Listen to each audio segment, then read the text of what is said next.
The hospital room felt too small for everything sitting inside it. Not just the machines, not just the silence, the truth. Truth has a strange way of changing the air around you. It can sit in a room quietly for years and still somehow take up all the space. I remember staring at my father that night.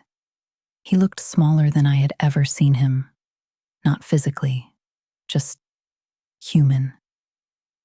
For most of my life, Dad had always felt larger than life.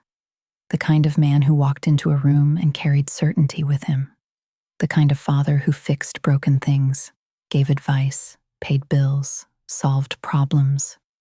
But now, he looked like someone carrying a weight he'd been dragging for years. And I realized something painful. The people we grow up seeing as strong are often just people hiding their fears really well. Then I heard someone say my name. Natalie. The voice wasn't my father's. I turned. A man stood in the doorway wearing a perfectly pressed gray suit, calm posture, polite smile, but something about him felt cold, not angry, not loud, just cold. He stepped inside as if he belonged there. "I believe we've been needing to meet," he said. Every nerve in my body tightened. I didn't know him. But somehow I felt like I already did, because some people walk into a room carrying tension with them, and suddenly I understood why my father had looked terrified all week. The conversation that followed felt surreal. Pieces of stories, fragments of old decisions, mistakes from decades earlier surfacing like ghosts. My father sat quietly, staring at the floor while years of hidden choices slowly unfolded in front of us. And I kept thinking, how many families live inside stories nobody talks about? How many smiles sit on top of unspoken fear? How many people spend years pretending everything is okay? And my younger sister Brooke stood beside me silently. Her hand rested against her stomach. She looked scared, not for herself, for all of us.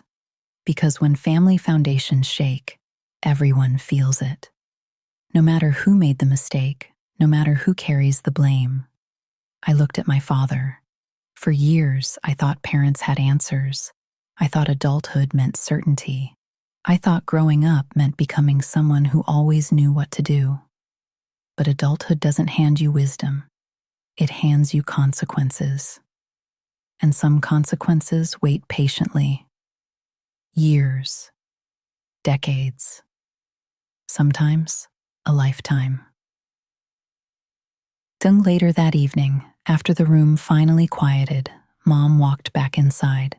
She looked exhausted. Not angry anymore. Just tired.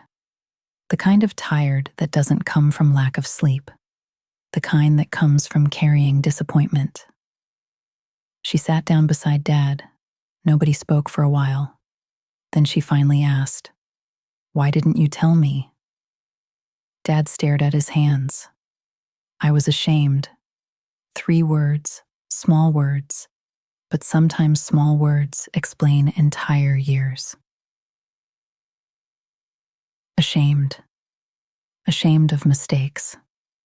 Ashamed of choices. Ashamed of not being who people thought you were.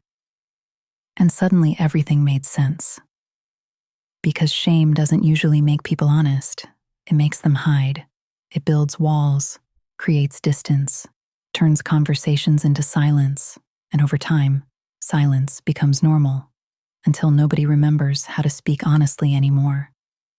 Dad looked at us slowly, at me, at Brooke, at Mom. "I thought I could protect everyone," he said quietly, "but I think I spent years protecting myself instead." Nobody responded, because what do you say to that? Sometimes truth doesn't need an answer. Sometimes it just needs space. Later that night, Brooke and I sat in the hospital cafeteria. Coffee cups sat untouched between us. She stared out the window. "You know what scares me?" she asked. I looked at her. She smiled weakly. What if we become like this? I frowned. Like what? She shrugged. People who stop talking. That one hurt because I knew exactly what she meant. Families don't fall apart in dramatic moments. Usually it happens slowly. Tiny misunderstandings, tiny resentments, tiny silences, until one day nobody recognizes the distance anymore. I reached across the table and took her hand. We won't, I said. She looked at me. How do you know? Because suddenly I understood something. For the first time all week, no, for the first time in years, I understood it. We know what silence costs now. The next morning, Dad asked to speak with us. Just family. No distractions. No avoiding anything. No pretending. When I walked into the room, he looked different. Still tired. Still emotional. But lighter somehow. Like someone had finally put down a suitcase they'd carried too long. I spent years thinking strength meant handling everything alone, he said. His eyes found mine. But I was wrong. He swallowed. Strength is asking for help before things break. Nobody moved. Nobody interrupted. We just listened. Because sometimes people spend years becoming the person they should have been all along. And weeks passed after that. Slowly, things started changing.